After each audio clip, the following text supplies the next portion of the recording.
Hello, everyone. Today, welcome back to my channel. My channel. Welcome to back to my your presenter, Haji. Today, I will talk about IT infrastructure. Oke, oke. Kali ini gue akan bahas pakai bahasa Indonesia dan bahasanya gampang banget. Basic banget lah kita ya. Oke, pertama itu IT infrastructure itu apa sih sebenarnya? Ya, IT infrastructure itu sebenarnya information technology system gitu atau struktur IT. IT kan itu punya struktur itu. Jadi infrastruktur itu kayak lebih fondasi supaya struktur dari IT atau perangkat dunia digital atau IT-nya gitu tersusun supaya terbentuk jelas gitu. Ya tujuan apa ya, biar kebantu manusia itulah sendirilah, apalagi anjir. Tujuan lah apalagi gitu. Oke. Ya kalau nggak ada itu nggak bisa jalan lah, susah untuk jalannya. Makanya kita harus pahami itu loh, IT infrastruktur setelah basic sistem informasi manajemen. Yang pertama adalah hardware itu apa sih hardware itu? Ya kalau hardware gampang ya, kita tahu laptop, cuma tahunya laptop, tahunya ini, tahunya itu, printer lah, HP yang gue record ini ya, tapi kita nggak tahu hardware itu ya sebenarnya simple ya, yaitu perangkat fisik untuk menampung sebuah sistem. Maksudnya sistem apa ya? Sistem dalam semua perangkat dalam perangkat disusun antar perangkat itu perangkat keras coba, supaya menghasilkan bentuk fisik atau wifi atau ya tuh nih lo lihat tuh nah itu tuh listrik itu tuh hardware masuknya colokan apa ya, thermal ya maksudnya ya, terminal berarti itu masuk itu, jadi masuk lalu fungsinya apa ya tadi, biar menghasilkan software atau menghasilkan benda fisik yang bisa digunakan secara fisik gitu. Bukan jalan aplikasi doang, bukan nyimpan aplikasi doang, tapi menjalankan seluruh perangkat yang ada di dalam hardware satu itu tersebut gitu. Kayak misalnya chip, kayak misalnya center atau software atau apa gitu. Nah seperti itu. Nah kalau software apa lagi nih? Kalau software ya sebenarnya software itu lebih ke bagian internal ya.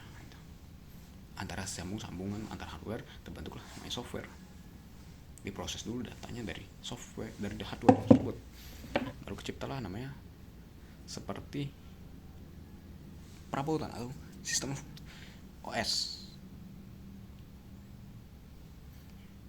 Jadi software itu mendukung pengerjaan dan kebutuhan si konsumen yang berasal dari hardware. Seperti itu ya. Software contohnya gampang ya. Mobile Legends itu software itu. Mobile Legends software. Mau main Mobile Legends software, tapi kan butuh hardware yang bagus itu biar nggak lag. Lalu ya kamera, aplikasi kamera, lu mau akses kamera biar foto-foto, cek gitu, atau buat ngerokok. Oh iya itu ada rokok, aplikasi rokok itu. Nyedot, simulasi dong itu. Tapi materi itu materi tadi ya. Jadi software itu sebenarnya bagian akses kedua setelah hardware yang berasal juga dari hardware, tapi dia supaya berdaya guna. Hardware itu lebih berdaya guna itu kalau mau nih. Kalau software di dalam ini printer ya dia harus disambung dulu hardwarenya, kabelnya ke laptop supaya aktif. Pengaturan segala macam tetek bengek kayak misal sprintnya berapa, ini berapa, itu software masuknya,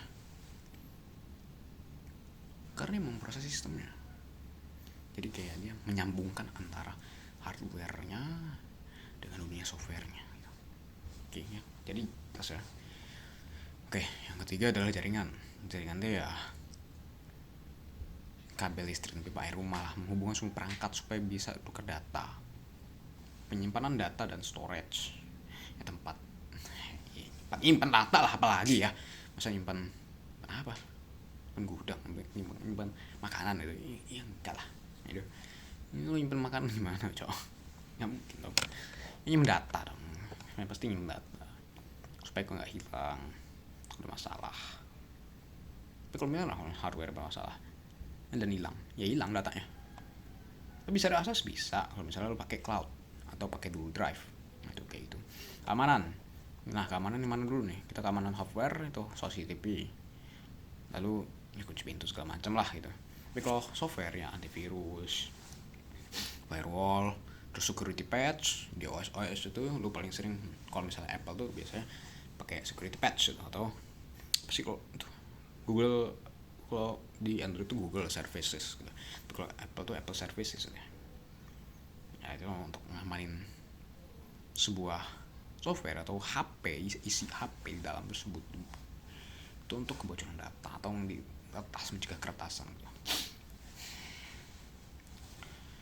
Data center atau cloud, ya itu data center dan cloud itu lebih ke pusat tempat penyimpanannya, dan itu nggak bakal hilang. Mirip-mirip blockchain tapi dia bercentralize, kayak ini lah, Terabox punya centralize.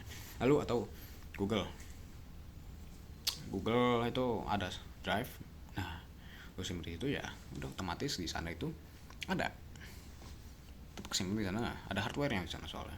Kecuali tiba meteor hilang, dah beda lagi cerita. Sama kayak blockchain kasusnya ya.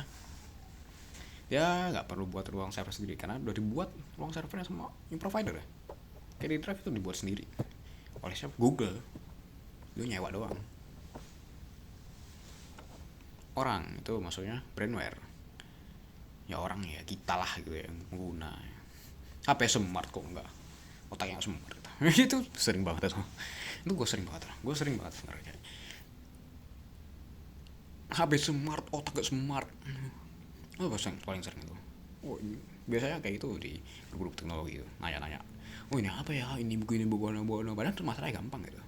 Misal kayak flash yang sering kabur, atau kayak HP layarnya tapi kok gue AMOLED layarnya, tapi layar gue AMOLED tapi kok warnanya nggak kontras gitu. Itu orang sering nanya tuh, dikatain dia HP smart tapi otak gak smart gitu. Ya dia explore lah katanya.